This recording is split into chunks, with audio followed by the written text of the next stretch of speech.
আরে এটাকে বাংলাদেশ মনে করছে, কি অবস্থা বাংলাদেশি পুরো। অবস্থা দেখছেন? বাংলাদেশিরা যেখানে যায় এখানে এই অবস্থা, এত সুন্দর একটা পরিবেশে বাংলাদেশি অবস্থা দেখছেন?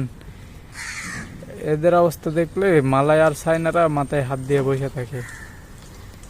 আর বাংলাদেশি আমাগো বাংলাদেশিরা বিভাগ খুলবে কখন আল্লাহ জানে।